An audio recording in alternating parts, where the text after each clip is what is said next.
Vote চলাকালে বরিশালে দুটি কেন্দ্রে হয়েছে বিশৃঙ্খলা। গৌরনদীর সরকারি পাইলট মাধ্যমিক বিদ্যালয় কেন্দ্রের ভেতরে একসাথে প্রবেশের চেষ্টা করেন শতাধিক ভোটার।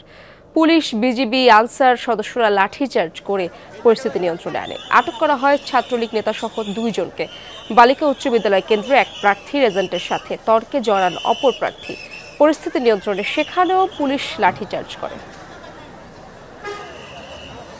সিলন ফ্যামিলি ব্লেন্ডের কড়ালিকার আর সতেজ স্বাদের পারফেক্ট ব্লেন্ডে স্বপ্নেরা মেলুক টানা।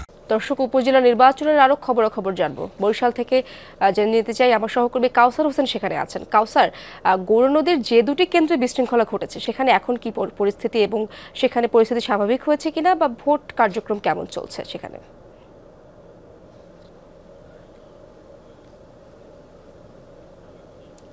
ইশাত, সকালের দিকে গৌরনদী যে পাইলট মাধ্যমিক বিদ্যালয় এবং বালিকা বিদ্যালয়ে যে অপ্রীতিকর ঘটনা ঘটেছে বা পুলিশের লাঠিচার্জের ঘটনার পরপরই কিন্তু পুরো কেন্দ্র দুটি কিন্তু আইনশৃঙ্খলা আইন বাহিনীর নিয়ন্ত্রণে চলে আসে এবং ভোট গ্রহণ আসলে বন্ধ হয়নি। ভোট গ্রহণ স্বাভাবিকই ছিল এবং এখন পর্যন্ত আসলে পরিস্থিতি স্বাভাবিক রয়েছে। এবং শুধু ওই দুটি কেন্দ্র নয়, বরিশালের যে দুটি উপজেলায় নির্বাচন হচ্ছে, একটি গৌরনদী এবং অপরটি আগুলজেরা উপজেলা, এবং দুই উপজেলায় 119টি ভোট কেন্দ্র রয়েছে এবং প্রায় 3 লক্ষ ভোটার এই দুই উপজেলায় ভোটাধিকার প্রয়োগ করার কথা রয়েছে। এবং শেষ খবর পাওয়া পর্যন্ত এখন পর্যন্ত আসলে সকালের 2-1টি বিশৃঙ্খলা ঘটনা ছাড়া অন্যান্য কেন্দ্রগুলোতে কিন্তু স্বাভাবিকভাবে ভোট গ্রহণ চলছে। আমি যে কেন্দ্রটি রয়েছে এখানে পাশাপাশি দুটি কেন্দ্র রয়েছে, একটিতে 2098 ভোট এবং অপরটিতে 2018 ভোট। এখানকার যারা প্রিজাইডিং অফিসার দায়িত্বে রয়েছেন তারা জানিয়েছেন যে 12টা পর্যন্ত 23% ভোট পড়েছে এবং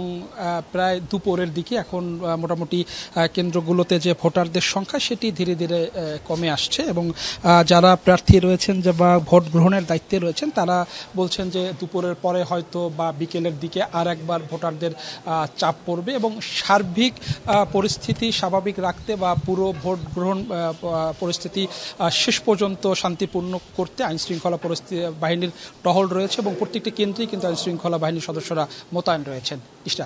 কাউসার, ধন্যবাদ আপনাকে।